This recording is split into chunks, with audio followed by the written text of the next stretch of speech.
பாண்டவர்கள் ஒரு வருட காலம் மறைந்து வாழும் அஞ்ஞாத வாசத்தை விராட நாட்டில் மறைந்து வாழ்ந்து கழித்து கொண்டிருந்தார்கள். பாண்டவர்களை கண்டுபிடிக்கும் நோக்கத்தோடு துரியோதனன் விராட நாட்டை கௌரவ படைகளோடு தாக்கி அந்நாட்டினுடைய பசுக்களையெல்லாம் அஸ்தினாபுரத்திற்கு ஓட்டிக்கொண்டு சென்றான்.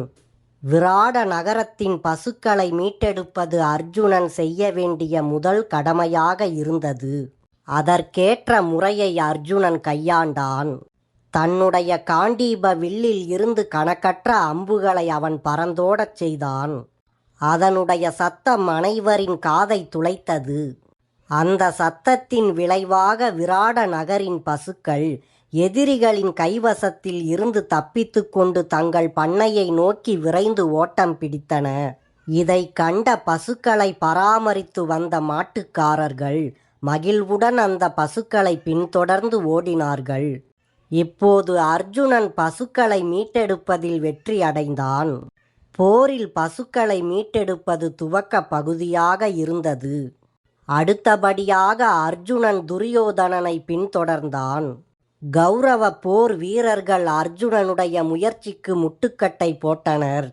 கௌரவ போர் வீரர்கள் அனைவரும் அர்ஜுனனை வளைத்து கொண்டு தாக்கினர். ஆனால் அற்புதமான பாங்கில் அனைவரையும் அவன் முறியடித்தான். தன்னை தாக்கிய அனைவரையும் சமாளித்து கொண்டு அர்ஜுனன் விரைந்து பாய்ந்து கர்ணனை தாக்கினான். விரைவில் கர்ணன் போர்க்களத்தில் இருந்து பறந்து ஓடிவிட்டான். அடுத்தபடியாக அர்ஜுனன் துரோணாச்சாரியாரை தாக்கினான். துரோணாச்சாரியாரும் சோர்ந்து போய் பின்வாங்கினார். அதன் பிறகு அஸ்வத்தாமன் அர்ஜுனனை வந்து தாக்கினான். அவர்கள் இருவருக்கும் இடையில் நடந்த போர் மிகவும் பயங்கரமாக இருந்தது. பின் அஸ்வத்தாமனும் சோர்வடைந்து பின்வாங்கினான். பிறகு அந்த இடத்தை கிருபாச்சாரியார் வந்து பிடித்து கொண்டார். அவரும் விரைவில் பின்வாங்கினார். அர்ஜுனன் மிக லாபகமாக அங்கு வந்திருந்த கௌரவ படைகளை தோற்கடித்தான். பின் பீஷ்மர் முன்வந்து அர்ஜுனனை தாக்கினார். பாட்டனாருக்கும் அர்ஜுனனுக்கும் இடையில் நடந்த போராட்டம் மிகவும் பயங்கரமாக இருந்தது. அந்த அரிய நிகழ்ச்சியை பார்க்க விண்ணவர்களும் உலகிற்கு வந்தனர். அர்ஜுனனுடன் போரிட்டு களைத்து போன பாட்டனார் பீஷ்மருக்கும் சிறிது ஓய்வு தேவையாக இருந்தது. அதனால் அவரும் பின்வாங்கினார். அர்ஜுனன் இப்போது தன்னுடைய ஜென்ம விரோதியாயிருந்த துரியோதனனை தாக்கினான். துரியோதனன் அதிவிரைவில் தோல்வியடைந்து போர்க்களத்தில் இருந்து ஓட்டம் பிடித்தான். அவனிடம் நீயும் ஒரு சத்திரியனா, வெட்கமாக இல்லையா உனக்கு என்று அவனை ஏளனம் செய்தான் அர்ஜுனன். அர்ஜுனன் பரிகாசம் செய்தது துரியோதனனுக்கு ஓரளவு வீரத்தை தூண்டியது. ஆகையால் துரியோதனன் துணிந்து மீண்டும் போர் புரிய வந்தான். துரியோதனனை பின்பற்றி அவனுடைய சேனை தலைவர்கள் அனைவரும் ஒன்று கூடி வந்து அர்ஜுனனை தாக்கினார்கள். வல்லமை பெற்ற இந்த போர் வீரர்கள் பலரை ஒற்றை மனிதனாக அர்ஜுனன் சமாளித்தது பார்ப்பதற்கு அரிய காட்சியாக இருந்தது.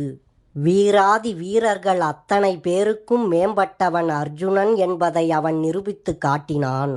அதன் பிறகு அர்ஜுனன் சம்மோகன அஸ்திரத்தை கையாண்டான். அதன் விளைவாக எதிரிகள் அத்தனை பேரும் மயங்கி கீழே விழுந்தார்கள். இந்த சூழ்நிலையில் வெற்றி வேந்தனாக அர்ஜுனன் காட்சி கொடுத்தான். அந்த நிலையில் அர்ஜுனன் விராட ராஜகுமாரன் உத்தரனுக்கு ஒரு சிறிய வேலை கொடுத்தான். அவனிடம் அர்ஜுனன் கௌரவ படை வீரர்கள் கழுத்தில் அணிந்திருந்த பட்டு துணிகளை அவிழ்த்து வரும்படி கூறினான். இச்செயல் நிறைவேறிய பிறகு வெற்றி வீரனாக அர்ஜுனன் அவ்விடத்திலிருந்து விராட அரண்மனை நோக்கி சென்றான். அர்ஜுனன் எய்த சம்மோகன அஸ்திரத்தின் வேகம் சிறிது நேரத்தில் தணிந்தது. தூக்கத்தில் இருந்து விழித்தெழுபவர்கள் போன்று கௌரவர்கள் மற்றும் அவர்கள் படை வீரர்கள் விழித்து கொண்டார்கள். எழுந்ததும் நிலைமையை அவர்கள் ஆராய்ந்து பார்த்தார்கள். தங்கள் கழுத்தில் இருந்த பட்டு துண்டுகளை தாங்கள் பறிகொடுத்திருப்பதை அவர்கள் அறிந்தார்கள். இந்நிகழ்ச்சி அர்ஜுனன் அவர்களை தோற்கடித்ததற்கு அறிகுறியாக இருந்தது. தாங்கள் தோல்வி அடைந்ததை எண்ணி கௌரவர்கள் மிகவும் துயரத்துடன் அஸ்தினாபுரம் திரும்பி போனார்கள். உத்தரனும் அர்ஜுனனும் ஆயுதங்களை மீண்டும் மரப்பொந்தில் மறைத்து வைத்துவிட்டு வெற்றி வீரர்களாக விராட அரண்மனைக்கு திரும்பி போனார்கள். இப்பொழுது அர்ஜுனன் மீண்டும் பிருகன்னலாவாக ரதத்தை ஓட்டி சென்றான். விராட நாட்டின் மீது படையெடுத்து வந்த திரிகார்த்த மன்னனாகிய சுதர்மனை வெற்றி கொண்டதை முன்னிட்டு அந்நகர வாசிகள் விராட அரசனுக்கு குதூகலமான வரவேற்பு அளித்தார்கள். வெற்றியை கொண்டாடும் இடத்தில் ராஜகுமாரன் உத்தரன் காணப்படவில்லை. இதனை விராட அரசன் விசாரித்தான். அப்பொழுது பண்ணையின் வடபகுதியை தாக்குவதற்கு கௌரவர்கள் படையெடுத்து வந்தார்கள். கௌரவ சேனையை சமாளிப்பதற்கு உத்தரன் தனியாக போயிருக்கிறான் என்ற விஷயத்தை விராட அரசன் அறிந்தான். உத்தரனுக்கு துணையாக பிருகன்னலா மட்டும் அவனுடன் சென்று இருக்கிறாள் என்ற செய்தியை கேட்டதும் விராட அரசனுக்கு வருத்தம் உண்டாயிற்று. நிகழ்ந்த போராட்டத்தில் நிச்சயமாக ராஜகுமாரன் கொல்லப்பட்டிருப்பான் என்று அவன் முடிவு செய்தான். அவன் உயிரோடு இருந்தால் அவனை காப்பாற்றுவதற்கு திடம் வாய்ந்த படை ஒன்றை அனுப்ப அரசன் உத்தரவிட்டான். உத்தரனுடன் பிருகன்னலா சென்றுள்ளாள். ஆகவே ராஜகுமாரனுக்கு தீங்கு ஒன்றும் நேராது என்று கனகன் அரசனுக்கு உறுதி கூறினான். இதற்கிடையில் உத்தரன் கௌரவ சேனையை தோற்கடித்து விட்டான் என்றும் பசுக்கள் அனைத்தையும் மீட்டுவிட்டான் என்றும் அரசருக்கு செய்தி வந்தது. சாத்தியமில்லாத இந்த செய்தியை ஏற்றுக்கொள்ள விராட அரசனுக்கு மனம் ஒப்பவில்லை. தேரோட்டியாக பிருகன்னலா ராஜகுமாரனுடன் சென்றுள்ளாள். அதனால் ராஜகுமாரனுக்கு வெற்றி நிச்சயம் என்று கனகன் அரசருக்கு உறுதி கூறினான். இளவரசன் உத்தரன் மீது அரசன் கொண்ட கவலையை போக்க இந்த செய்தியை கனகன் மீண்டும் மீண்டும் அரசரிடம் சொல்லிக்கொண்டே இருந்தான். ராஜகுமாரனுக்கு மேலாக ஒரு பெண்ணுக்கு கனகன் முக்கியத்துவம் கொடுத்தது அரசனுக்கு பிடிக்கவில்லை. இதை குறித்து அரசன் கனகன் மீது மிகவும் கோபம் கொண்டு கனகனின் முகத்தில் பகடையை வீசி எறிந்தான். அது கனகனின் நெற்றியில் பட்டு இரத்தம் சொட்ட ஆரம்பித்தது. அப்பொழுது அங்கு அருகில் இருந்த சைரந்தரி கீழே சொட்டிய இரத்தத்தை தன் சேலை முந்தானையால் துடைத்து எடுத்து அதை ஒரு தங்க கிண்ணத்தில் பிழிந்து வைத்தாள். விராட அரசனுக்கு சைரந்தரி செய்த இந்த செயல் பிடிக்கவில்லை. இதை குறிப்பால் அறிந்து கொண்ட சைரந்தரி அதற்கு அரசரிடம் விளக்கம் சொன்னாள். இவர் ஒரு சான்றோர். இவருடைய இரத்தம் இந்த பூமியில் விழுந்தால் பல வருடங்களுக்கு இந்நாட்டில் மழை பொய்த்து போகும் என்றாள்.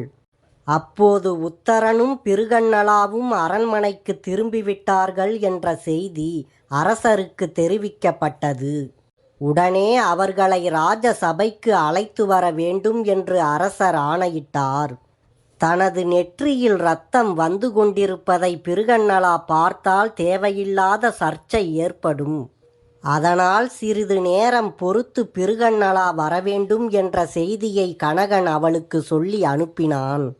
ராஜகுமாரன் உத்தரன் விராட அரசனான தன் தந்தையின் முன்னிலையில் வந்து வணக்கம் செலுத்தினான். கனகன் யார் என்பதை இப்போது ராஜகுமாரன் அறிந்து கொண்டதால் கனகனுக்கும் தக்க மரியாதை செலுத்தினான். கனகனின் முகத்தில் காயம் ஆகியிருப்பதை பார்த்த ராஜகுமாரனுக்கு வருத்தம் உண்டாயிற்று. உடனே அவன் இந்த சான்றோரை காயப்படுத்தியது யார் என்று அதிகார தோரணையுடன் கேட்டான். அதற்கு ஒரு சுருக்கமான விளக்கத்தை சொல்லி இது அவ்வளவு முக்கியமான நிகழ்ச்சி அல்ல என்று அரசன் அதை ஒதுக்கி வைத்தான். அதற்கு ராஜகுமாரன் உத்தரன், தந்தையே, இவர் யார் என்று உங்களுக்கு தெரியாது. இவர் காலில் விழுந்து தயை கூர்ந்து அவருடைய மன்னிப்பை பணிந்து கேட்டுக்கொள்ளுங்கள். அப்படி செய்யாவிட்டால் நாம் அனைவரும் ஒளிந்து பட்டு போவோம் என்று அரசரிடம் வற்புறுத்தி கூறினான். அரசனும் ராஜகுமாரன் உத்தரன் சொன்னபடியே நடந்து கொண்டான். ஏனென்றால் இதுவரையில் சாதாரண ஆளாக தென்பட்ட ராஜகுமாரன் இப்போது திடீரென்று வெற்றி வீரனாக தென்பட்டான். அரசர் வெற்றி வீரனான உத்தரனை தழுவிக்கொண்டு, அருமை செல்வா, செயற்கரிய வீர செயலை நீ சாதித்ததை என்னால் நம்ப முடியவில்லை. அசைக்க முடியாத கௌரவ சேனையை எப்படி தோற்கடித்தாய்? பசுக்களையெல்லாம் எவ்வாறு மீட்டெடுத்தாய் என்று விளக்கமாக கூறு. அதை கேட்க நான் ஆவலாக இருக்கின்றேன் என்றார்.